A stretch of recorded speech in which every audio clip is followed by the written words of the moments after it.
kulanti wacan oo wanaagsan daawadayaal ku soo dhawaada Nawaal Qurux show igala socotaan YouTube-kayga ee Nawaal Qurux channel oo mar walba idinkaga soo daayo barnaamijyo yar aan u maleeyo inay bulshada xiiseynayaan. Maanta waxaan idin wadaa qiso yar oo aad iyo aad tiraanyo u leh oo ka dhacday magaalada Muqdisho. Qisadaas oo ku saabsan hooyo dishay gabadheeda oo 9 jir ah sidaan kadibna ku dishay ceeji sideeda kalena jirdil aad iyo aad u xun u geysatay.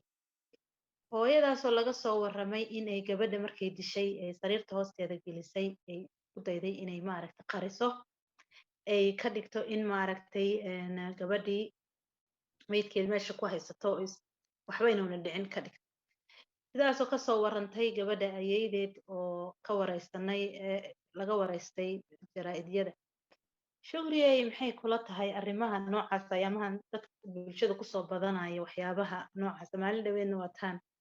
arkeen gabar yar ee Mareykanka ka dhacday cunugeeda 1 sano jira kaga tagtay supermarket haddana tan yar dilaysa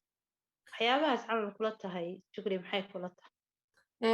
runtii Nawaal waan ku salaamaya aad baad ugu mahadsan tahay barnaamijkaaga adigu casuuntay waana salaamaya dadka kugu xiran waa arrin naxdi leh runtii waalid caruurtiisii sidaas u dayacaya qaarkoodna gacantoodii ku dilay waa wax laga naxo oo laga maaragtay laga argagaxo hooyadani dabcan qisooyinka noocaana markaad aragto waxaad leedahay qofkan maskaxiyan ma aha qof caafimaad qaba hooyadani waxa warbaahinta goobjoog oo muuqaal ka soo duubtay ee u warantay gabadha ayaydeed oo ka shakisay isla markaana soo raadisay dhowr jeerna soo wacday markii dambana ay ku tiri gabadha waxay u dhimatay shuban iyo matag balse markii la baaray oo la geeyay goobaha CID-da iyo meedadka lagu baaray magaalada Muqdisho waxaa loo sheegay in ay gabadhaasi gacanta hooyadeed ku baxday isla markaana dadku dariskuna ay sheegeen aad baa looga naxay meedkuna way qarisay sariirta hoosteeda gelisay dabcan Nawaaley arrimahani waxaad isleedahay hooyo fiyo oo caafimaad qabta inayna ku kici jirin marka waxay dhahday gabadhayda iga leexo gabadhaada aniga ayda isma arkin aan dhahay balse haddaan arkay anaa weydiiha waadii imaana maalinta khamiista waaye galabta khamiista aan u tegay markaan u tegay gabadha awdayaan dhahay waxay dhaheen gabadhii barafaa loo diray cabaana sugay maqribkiyaan ka soo baxay aniga ma sugi kariye anaa soo wacadda maqribka soo dukada qabdha maqribka markaan dukada waan wacay waxaan gabadhi ma imaatay haa waa imaatayoo 1 xab barafaan u dirsadayoo 2 xab barafayba ii keentay saas miyaha hayba hadday imaato qayr waayaan iri waayahay gabadhu markaas ilmaheedu waxay sheegeen ay caddeeyeen wiilkeeda wuxuu caddeeyay inay sariirta hoosteeda ku jirto iyadoo meyd ah gabadha oo lagu riixay kow markaan tegay waa ka albaabkan gargaraacay waa u xiran yahay aan gargaraacay waxay tiri mawliida labisanaayay sug gabadhii ay la sariirta lagu si hoos cabeeyo haya waayahay banaanka istaagay hawsheeda markay dhamaysatay albaabkay iga furtay waan galay haddaan galay waa fariistay cabaaraan gabadhii sugay barafay ku maqantay la leeyahay wallaahi waa tahay marka dadka deriska ay iyo dadka ka agdhawaay maamadani miyay ka arkeen wax yacni xanuunyada madaxa ku dhaca waalida khaasatan waxyaabaha depressionka waxyaabahaas miyay kula tahay Shugriye inay ka arkeen hooyadani wax astaana oo ay ka tabayaan inay hooyada xanuunsanayd dabcan Nawaaley waxaad dareemi kartaa xaaladda Soomaaliya oo kale ama wadamada Afrika oo kale ma jiro dhaqaalo dadka inta lagu baaro lagu ogaan karo sidoo kale haddana maxaa la yiraahdaa dadku way isku dhex jiraan oo isla dhex nool yihiin sida garaacida noocaas waxyaabo noocaas ma jiro dadka sharci xakameynaayo oo howlahaasi ka reebayo marka qofka ilmihiisa hortaada uu ku dilayaa mararka qaar kama qaban kartid hataa dhibaatooyinka Afrika ka jira ay qayb ka tahay waa tahay kulay waxay la tahay hooyo hadday dadka deriska sida la sheegay gabadha hooyadani qolkii ku soo xiratay cunugta oo wax ka warqabay ma jirin haddii waxaan u malaynayaa dariskam koleyba arki lahaayeen heer dil jirkaas weyn dilka noocaas ah koleyba waxaan u malaynayaa inay wax bini'aadanimada maaragtay way ka qaban lahaayeen dabcan waxay ila tahay waxay ku heshay fursad ay guriga kula soo xirato oo dad kaleeta oo ka warqabana ka celiyana lahayn malaha sidee kula tahay waxyaabahaas camalo Soomaaliya dadku waa la isla wada nool yahay guriga lagu wada nool yahay oo dadka dariska ku soo galaya qaraabada guriga ku wada nool marka maxay kula tahay fursadda noocaas camal oo dhacday aad u fool xunay runtii Nawaal arrintu waa arrin runtii naxdin leh hooyadii hadda xabsiga ku jirtaa way xiran tahay saldhigyada magaalada Muqdisho mid ka mid ah Madiina iyo kuwa kale ayay ku jirtaa dilka gabadheedii ayaa loo haystaa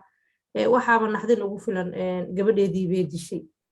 runtii gabadheediina way isdhaafisay iyadan iminka xabsiga ku jirtaa lama garan karo wax lagu xukumayo kastoo wadanka nidaam dawli oo islaami ka jiro oo dabcan ma garan karno sida xukunku noqon doono balse aada looga argagaxay dadka damiirta leh way ka yaabeen hooyada xaggeedana dabcan waxaa la isdhihi karaa xaalad caafimaad darro ayaa jirto waayo hooyo ubad ee dhashay gacanteeda ceejo ku dishay runtii ma aha wax sahlan soo qaad ekeen meydka anagoo qaraabadaasaan geed hoose u fadhin waa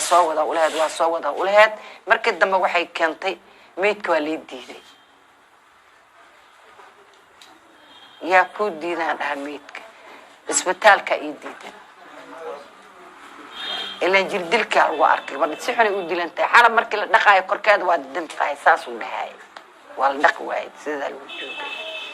saas markay tiri cabbaaraa la joogay saldhigga hodan ayaa isoo wacay wuxuu dhahay gabadhaas ma taqaanaa haahan dhahay gabadhaas waa xiran tahay saldhigga hodan imaad meeshaan tagay meesha saldhigga haddaan tegay waxaa layidhi Madiina loo gudbina naagta maanta waa xiran tahay isbitaalkaana isoo wacay dhibaatada haysta gabadhaan CD aan la marsiinayaa waa tahay haddii aan wax ka tataabano qaybta madax yani qaybta waalida waxaa yani dadka inay ogaadaan waxaa wanaagsan dadka waxaa isbedelaya dabeecadiisa isbedelaysa sida u labisanayay waxyaabihii u qabsan jiray waxaan ka isbedelaya sida uu maaragtay concentration ku siinaa qof markuu dhageysanayo waxyaabo badan qofka laga arki karaa marka calaamado oo qofka laga arkayaa jiro waxaa roon in maaragtay dadkii layska warqabo la ogaado qofkani maxaa ka qaldamay dabeecadihiisa ma isbedeleen dhaqankiisa ma isbedelay hadda nadaafadiisa ma isbedeshay ilmihii sida uu haysan jiray ma isbedeleen waxyaabo noocaasa ayaa fiican maaragtay dadka maaragtay bulshada ay iska warqabaan yaa maxay kula tahay shukriye waxyaabahaas runtii Nawaal waxaa Muqdisho ka jirta runtii xarun oo dadka ma aragtay dhimir kale lagu xanaaneeyo Dr. Xabeeb dadkaasi ayuu kala duwan ay isugu jiraan runtii waqti badan ayuu la tacaalay Dr. Xabeeb la ajri xasanada ka siiyo runtii maadaama wadanka problemyo iyo dhibaato gaar dadku la nool yihiin oo nafsaani ah dadkii way isku dhex furan yihiin oo lama garan karo qofka xanuunsan iyo qofka caafimaadka qaba dadkii waalidkii awood waxay u leeyihiin marka qaar inay ilmahoodii sidee doonaan u garaacaan hadda hooyadan ceejada ku dilaysay waxaa laga yaabaa intay qolka gashatay canaantii dee ka xumaatay iyo caradii iyo markaasi gabadhii ay naqato ilaa ay gacanteedii ay ku baxdo inaa lillahi wa inaa ilayhi raajicuun waa wax arrin laga argagaxo oo naxdin badan arrimahanna runtii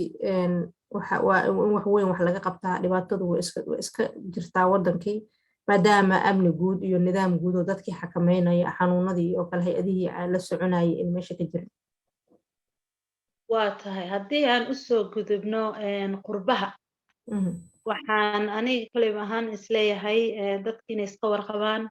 haddii qof khaasatan adi camal qof biniaadanka inuu iska warqabi kara hadduu is arko inuu dabeecadiisa isbedeleen hadduu is arko waxyaaba maaragtay inuu moodkiisa isbedeleen hadduu so active u ahaan jiray inuu ahaan jirin in yacni iska warqaba aanay ila roon oo maxaan ku dhahay tala ahaan in la iska warqabo oo dadkaada sheekadaadana ay badan tahay oo dadka waalidka iyo walaalaha la sheekeysatid yacni moor aa hadashid oo moor oo dadka bulshada aad dhex gashid maskaxiyan waa fiican tahay dadkana way kaa warqabayaan say kula tahay shukri adi maxaa tala ahaan runtii qurbaha sax waaye baay qurbaha sidaad og tahay dadkii laga yaabay aniga adigoo daris ilaa guriga iga sarreeya degan inaan is arkin waayo dadku isku waqti ma baxaan isku jadwal ma aha isku meel lama tago waxaa dhici karta in maaragta sida la isku arkaya ay adag tahay qofkan situationkiisa ama xaaladiisa ma ogaan kartid qofka waxaa laga yaabaa hadduu kuu sheegto inuu ka baqayo in lagu caayo maaragta lagu dhaleeceeyo oo heblo daaway qaadataa oo kale waa dad badan waxaan arkay isku aflagaadaynayo isku dhibaataynayo marka qofkii kalsooni ma qabo dadkii ma aragtay problemka gaarka dhibaatada gaarka uu la nool yahay qofka kale kula wadaago taasina marka waxay keenaysaa qofkii inuu gaaro heer aan waxba laga qaban karin dhibaato isku geysto ilmihii dhibaateeyo sida hadda hooyadan oo kala samaysay waa tahay maanta waxaan leenahay dadow iska warqaba la iska warqabo koley baani ahaan waxay la tahay waxyaaba xanuun soo gudboonaaday ceeb ma aha wax oo la isku caayana ma aha dhaqankii la bedelo waxaan leeyahay intaas iyo hawada ku wada kulmi doono waxaan idinkaga tagaynaa sidaa iyo nabadgelyo fadlan subscribe-ta u saara muuqaalada baahiya daawashadiina waxaa waaye waqtigan ha idin wacnaado